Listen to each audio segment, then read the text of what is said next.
Matar al alcance del filo de un arma. Una brutalidad íntima. A una distancia en la que un soldado tiene que usar un arma que no arroja proyectiles, como una bayoneta o una lanza, entran en juego dos importantes corolarios de la relación física.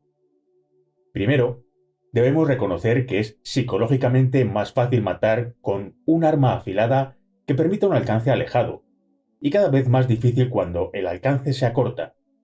Así, resulta considerablemente más fácil empalar a un hombre con una pica de 6 metros que apuñalarle con un cuchillo de 15 centímetros.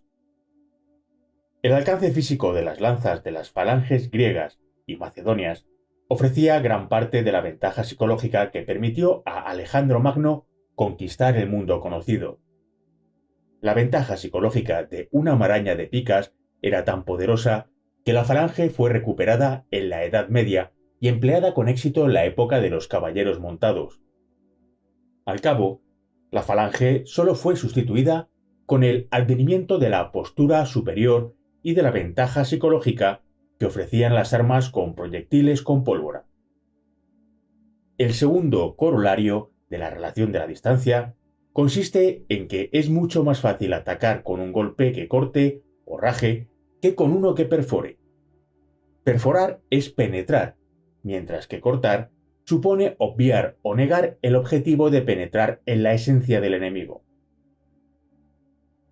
Para un soldado armado con una bayoneta o espada, su arma se convierte en una extensión natural de su cuerpo, un apéndice, y la perforación del cuerpo del enemigo con este apéndice es un acto con algunas de las connotaciones sexuales que veremos en el alcance del combate cuerpo a cuerpo.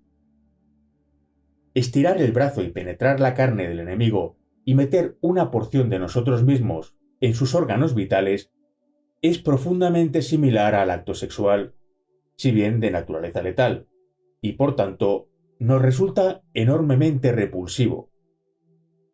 Al parecer, los romanos tenían un problema serio con el hecho de que sus soldados no querían infligir golpes penetrantes, pues Vegecio, estratega e historiador de la Roma clásica, hace hincapié en ello de manera prolija en un capítulo titulado No cortar, sino dar estocadas con la espada, en el que señala: se les enseñaba, igualmente, a no cortar, sino dar estocadas con sus espadas.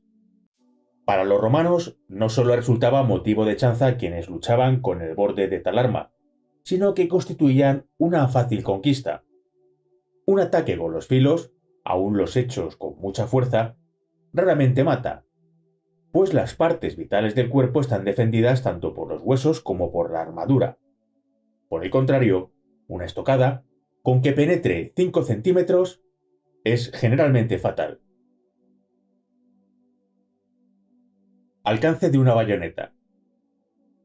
Bob McKenna, un soldado profesional y columnista, se nutre de más de 16 años de servicio militar activo en África, Centroamérica y el sudeste asiático para comprender lo que él denomina la brutalidad íntima de las muertes con bayoneta.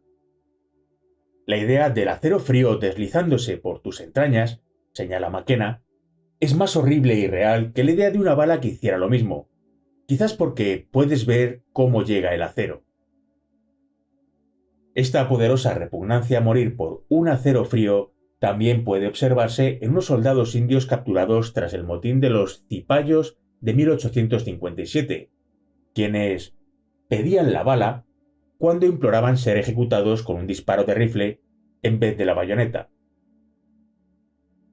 Más recientemente, y según un artículo de Associated Press, lo vimos en Ruanda, en donde los Hutus obligaban a sus víctimas tutsis a comprar las balas con las que iban a morir para evitar morir a machetazos.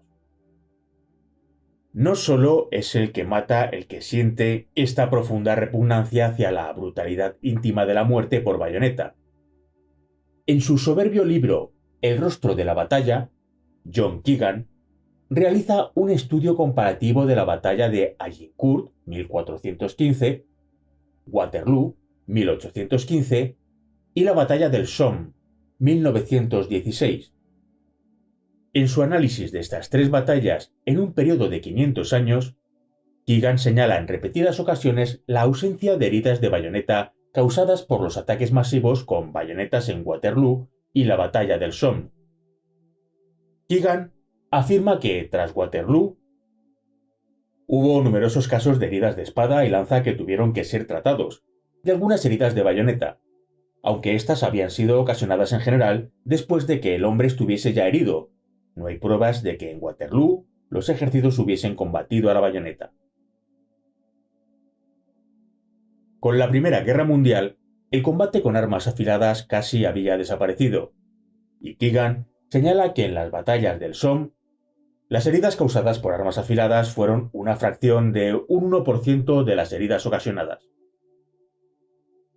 Tres destacados factores psicológicos entran en juego en el combate con bayoneta.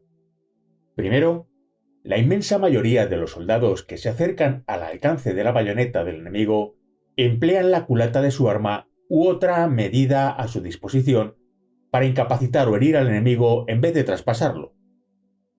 Segundo, cuando se emplea la bayoneta, el corto alcance en el que se hace el trabajo resulta en una situación con un potencial enorme para un trauma psicológico. Y, finalmente, a la resistencia a pasar por la bayoneta solo la iguala el horror del enemigo a que lo padezca él. De ahí que en las cargas con bayoneta invariablemente uno u otro bando acabe huyendo antes de que efectivamente se produzca el cruce de bayonetas. El combate real con bayonetas es muy infrecuente en la historia militar. El general Trochu vio tan solo una lucha con bayoneta en toda una vida de servicio militar en el ejército francés durante el siglo XIX. Y eso fue cuando unas unidades francesas colisionaron accidentalmente con un regimiento ruso en la niebla espesa durante la batalla de Inkerman en 1854, durante la Guerra de Crimea.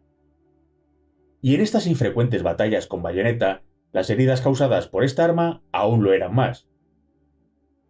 Cuando este infrecuente acontecimiento ocurre y un hombre armado con una bayoneta se enfrenta cara a cara a otro, lo que suele ocurrir es cualquier cosa menos una estocada con la bayoneta. Al igual que los legionarios romanos tenían que luchar contra la tendencia a cortar con sus espadas en vez de dar estocadas, los soldados modernos tienden a usar sus armas de forma que no necesiten dar una estocada. Holmes dice que, a pesar de todo el adiestramiento con la bayoneta que reciben los soldados, en el combate a menudo les dan la vuelta a sus armas y las usan como garrotes. Los alemanes parecen sentir una gran inclinación a usar la culata en vez de la bayoneta. En la lucha cuerpo a cuerpo, los alemanes preferían los garrotes, las porras y las palas afiladas. Obsérvese que son todas armas para golpear o cortar. A continuación, ofrece un excelente ejemplo de la naturaleza sutil e inconsciente de esta resistencia a matar con la bayoneta. El príncipe Federico Carlos preguntó a un soldado de infantería de la Primera Guerra Mundial por qué lo hacía. No lo sé, respondió el soldado. Cuando uno pierde los estribos, la cosa se da la vuelta sola en tu mano. Numerosos testimonios de las batallas de la Guerra de Secesión norteamericana apuntan a la misma resistencia al uso de la bayoneta por parte de la inmensa mayoría de los soldados de ambos bandos. En las melés, tanto los yanquis como los rebeldes preferían usar la culata de su arma o agitar sus mosquetes por el cañón como si fueran un garrote, en vez de destripar al enemigo con sus bayonetas. Algunos autores han concluido que alguna característica específica de esta guerra civil de hermano contra hermano debió ser la causa de la renuncia de los soldados a pasar por la bayoneta al enemigo. Pero las estadísticas de heridas durante casi 2 siglos de batallas indican que lo que aquí se revela es una observación básica, profunda y universal sobre la naturaleza humana. Primero, cuanto más se acerque el soldado a su enemigo, más difícil le será matarle, hasta que, al alcance de la bayoneta, puede resultar extremadamente difícil. Y segundo, el ser humano medio siente una fuerte resistencia a perforar el cuerpo de otro semejante con un arma de mano afilada y prefiere golpear o cortar al enemigo. Dado que matar con la bayoneta es tan extraordinariamente infrecuente en el campo de batalla, hay que agradecer a Holmes que en su estudio de toda una vida en este campo haya explicado las siguientes narraciones personales de individuos que contribuyeron a esta fracción de un 1% de las heridas ocasionadas en la guerra moderna. En uno de estos relatos, un cabo de la infantería alemana en 1915 describe una muerte por bayoneta. Recibimos la orden de atacar una posición francesa fuertemente defendida por el enemigo y, en la melee a la que dio lugar el ataque, un cabo primero francés apareció de repente delante de mí, los dos con las bayonetas caladas, él dispuesto a matarme y yo dispuesto a matarlo. Los duelos con sable en Friburgo me habían enseñado que debía ser más rápido que él, y, apartando su arma a un lado, lo apuñalé en el pecho. Soltó su fusil y cayó al suelo, y la sangre fluyó a borbotones de su boca. Estuve de pie delante de él unos pocos segundos, y luego le asesté el golpe de gracia. Tras tomar la posición enemiga, sentí vértigo, me temblaban las piernas y me sentía enfermo de verdad. Continúa diciendo que haber pasado por la bayoneta a este francés, al parecer por encima de cualquier otro incidente en combate, le persiguió a partir de entonces en sus sueños durante muchas noches. Sin duda, la brutalidad íntima de pasar por la bayoneta tiene todos los indicios de ser una circunstancia con un tremendo potencial para causar un trauma psicológico. Un soldado australiano de la Primera Guerra Mundial, en una carta dirigida a su padre, arroja una luz distinta sobre pasar a los alemanes por la bayoneta. Que me aspen si los cabezas cuadradas no son de la peor calaña. Continúan disparando hasta tenerlos a 2 yardas, y entonces sueltan sus fusiles y piden clemencia. Saben de sobra dónde le cortan la cabeza al pollo. Me encargaré de unos pocos más antes de que acabe. Es una cosa divertida, padre, cuando la bayoneta entra por sus ojos y estos revientan como huevos duros. Si podemos dar crédito a lo que se dice ahí, y si tanto el acto de matar como la ausencia de remordimientos no fueran vanas bravuconadas dirigidas a su padre, entonces este soldado representa uno de esos raros soldados que tienen la predisposición para participar en tamaño acto. Más adelante abordaremos la predisposición como un factor a la hora de matar, con un particular énfasis en el 2% que siente una inclinación hacia lo que ha sido denominado tendencias agresivo-psicopáticas. Y en el capítulo Matar y atrocidades, consideraremos de forma más detallada el proceso en el que los soldados que luchan a corto alcance e intentan rendirse tienen una gran probabilidad de que les maten en el acto los soldados a los que habían intentado matar hacía muy poco.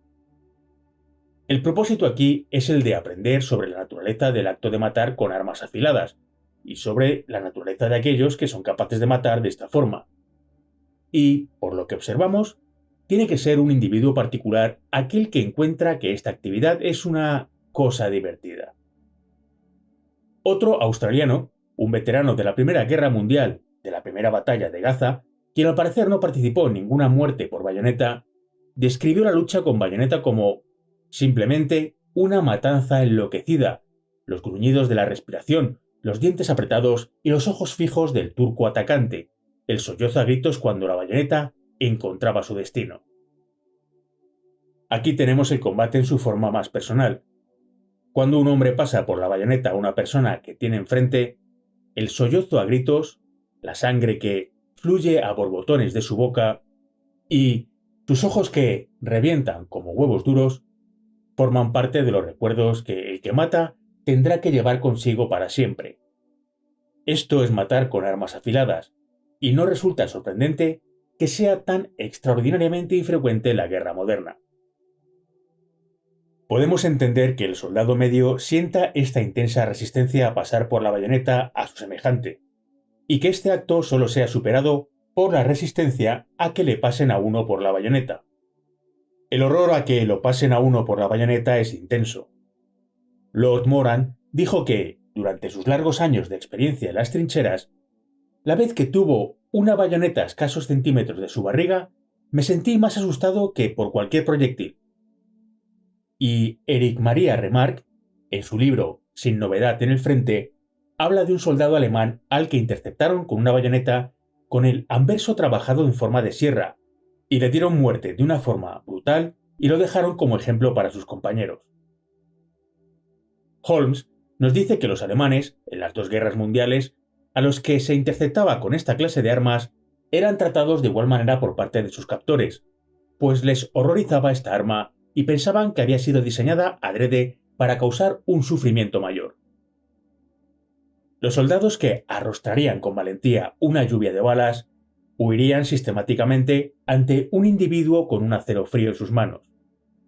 Dupic señala que cada nación europea dice: nadie aguanta en su puesto ante una carga de bayoneta contra nosotros. Y todos tienen razón. Una oleada humana de acero frío, ya sea picas, lanzas o bayonetas, que avanza hacia la posición de uno, sería una causa comprensible de preocupación y, tal y como lo formula Holmes, normalmente uno u otro bando solicita una reunión urgente en otro lado antes de que se crucen las bayonetas. Muy a menudo, uno de los dos bandos elude luchar contra las bayonetas del enemigo. El avance se detiene y comienzan a dispararse unos a otros desde una distancia ridícula. El veterano de la Segunda Guerra Mundial, Fred Machdalani, escribió que había muchas conversaciones vagas sobre el uso de la bayoneta, pero un número relativamente escaso de soldados podía afirmar de verdad que había clavado una bayoneta a un alemán. Normalmente, lo que funciona es la amenaza de la bayoneta y la vista de su punta. El hombre suele rendirse casi siempre antes de que la punta le penetre. En la carga de la bayoneta moderna, uno u otro de ambos bandos suele por lo general darse por vencido y echar a correr antes del encuentro, y entonces el equilibrio psicológico se inclina hacia un lado de forma significativa. Pero esto no significa que las bayonetas y las cargas con bayoneta no sean efectivas. Como señala Paddy Griffith, existe un gran malentendido sobre el hecho de que una carga con bayoneta pueda ser enormemente efectiva sin que ni una sola bayoneta toque realmente al soldado enemigo, y mucho menos lo mate. El 100% de las bajas puede ser causado por la mosquetería, y sin embargo, la bayoneta puede seguir siendo el instrumento de la victoria, y ello porque su propósito no es matar soldados, sino desorganizar regimientos y ganar terreno. Era la aparición de la bayoneta y la determinación en los ojos de su propietario lo que, en algunas ocasiones, producía el pavor.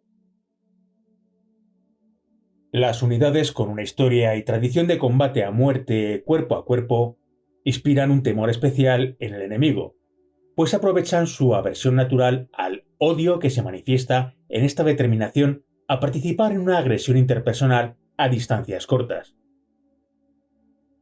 Históricamente, los batallones de Gurkhas británicos han sido efectivos en ello, como se puede ver en el pavor que les tenían los argentinos durante la Guerra de las Malvinas. Pero cualquier unidad que tenga un poco de fe en la bayoneta ha entendido hasta cierto punto el temor natural con el que el enemigo responde a la posibilidad de enfrentarse a un oponente que está dispuesto a llegar hasta una distancia para espetar. Lo que estas unidades, o al menos sus líderes, deben entender es que casi nunca se da el acto real de espetar, pero la poderosa repugnancia humana ante la amenaza de algo de esta naturaleza, cuando un soldado se enfrenta con una postura superior representada por la disposición o por lo menos una reputación de haber participado en combate a muerte cuerpo a cuerpo, tiene un efecto devastador en la moral del enemigo. Apuñalar por la espalda y el instinto de persecución. El combate cuerpo a cuerpo no existe. De cerca se da la carnicería antigua en la que una fuerza golpea a otra por la espalda. Ardant Dupic, Estudios sobre el combate. Es cuando la carga de la bayoneta fuerza a los soldados de un bando a dar la espalda y huir cuando realmente comienza la matanza y, a un nivel visceral, el soldado entiende intuitivamente esto y se siente muy asustado cuando tiene que dar la espalda al enemigo. Griffith aborda este miedo. Quizás este miedo a retirarse cuando se está frente al enemigo está asociado al horror a darle la espalda a la amenaza. ¿Acaso operaba una especie de síndrome de la avestruz a la inversa, en virtud del cual el peligro solo era soportable mientras los hombres continuaran mirándolo? Y, en su extraordinario estudio de la Guerra de Secesión estadounidense, Griffith también señala muchos casos en los que los disparos y las muertes más efectivas se dieron cuando el enemigo había comenzado a huir del campo de batalla. Creo que hay dos factores en juego en este incremento de muertes de un enemigo que ha dado la espalda, y el miedo resultante que siente cada uno a dar la espalda al enemigo. El primer factor es el concepto del instinto de persecución. Tras toda una vida trabajando y adiestrando a perros, he aprendido que lo peor que uno puede hacer es salir corriendo ante un animal. Nunca me he encontrado con un perro al que no pudiera interponerme o incapacitar con una patada cuando cargaba contra mí, pero siempre he sabido tanto instintivamente como racionalmente que, si me volvía y salía corriendo, me encontraría en una situación de gran peligro. Existe un instinto de persecución en la mayoría de los animales que hace que incluso el perro mejor entrenado y menos agresivo persiga y derribe instintivamente cualquier cosa que corra. Mientras estés dando la espalda, te encuentras en peligro. De la misma forma, parece haber un instinto de persecución en el hombre que le permite matar al enemigo que huye. El segundo factor que posibilita matar por detrás es un proceso en el que la proximidad se ve negada en el espectro de la distancia física cuando la cara no puede ser vista. La esencia de todo el espectro de la distancia física puede que gire en torno al grado en que el que mata puede ver la cara de su víctima. Parece haber una especie de comprensión intuitiva de este proceso en nuestra imagen cultural de disparar o apuñalar por la espalda como actos cobardes. Y también parece ser que los soldados entienden intuitivamente que, cuando dan la espalda, son más susceptibles de morir a manos del enemigo. El mismo proceso habilitador explica por qué las ejecuciones de los nazis, de los comunistas y de los pandilleros se llevaban tradicionalmente a cabo con una bala en la nuca, y por qué a los individuos a los que se les va a ejecutar ahorcándoles o fusilados por un pelotón se les venda los ojos o se les cubre la cabeza con una capucha. Y sabemos por la investigación de Myron y Goldstein de 1979 que el riesgo de morir para una persona secuestrada es mayor si tiene la cabeza cubierta con una capucha. En todos estos casos, la presencia de la capucha o la venda asegura que la ejecución se llevará a cabo y sirve para proteger la salud mental de los ejecutores. El hecho de no tener que mirar a la víctima a la cara ofrece una forma de distancia psicológica que habilita al equipo ejecutor y le asiste en su negociación posterior y en la racionalización y aceptación de haber matado a otro ser humano. Los ojos son las ventanas del alma, y, si uno no tiene que mirar a los ojos cuando mata, resulta más fácil negarle a la víctima su humanidad. No se ven los ojos que revientan como huevos duros y la sangre que fluye a borbotones de la boca. La víctima permanece sin rostro, y uno nunca tiene que reconocer a su víctima como una persona. Y el precio que la mayoría de los que matan tiene que pagar cuando lo hace a distancia corta, el recuerdo en la memoria de la horrible cara retorcida de dolor y odio, sí, tanto odio, nunca se tiene que pagar si simplemente evitamos mirar a nuestra víctima a la cara. En el combate puede observarse el impacto de apuñalar por la espalda y el instinto de persecución en la tasa de bajas, pues ésta se incrementa significativamente cuando las fuerzas enemigas dan la espalda y comienzan a huir. Tanto Clausewitz como Dupik exponen en detalle el hecho de que, en las batallas históricas, la inmensa mayoría de las bajas del bando perdedor se produjo durante la persecución que siguió a la victoria. Arnaud Dupik destaca en la misma línea el ejemplo de Alejandro Magno, cuyas fuerzas, durante todos los años de guerras, perdieron menos de 700 hombres pasados por la espada. Alcance de un cuchillo. A medida que llevamos el espectro de la distancia física a su punto extremo, debemos reconocer que matar con un cuchillo es significativamente más difícil que matar con una bayoneta calada al extremo de un fusil. Muchas muertes con cuchillo parecen ser del tipo comando, en el que alguien se acerca sigiloso a la víctima y la mata por detrás. Esta forma de matar, como todas las formas de matar por detrás, son menos traumáticas que matar por delante, pues no se ve la cara con todos sus mensajes y contorsiones.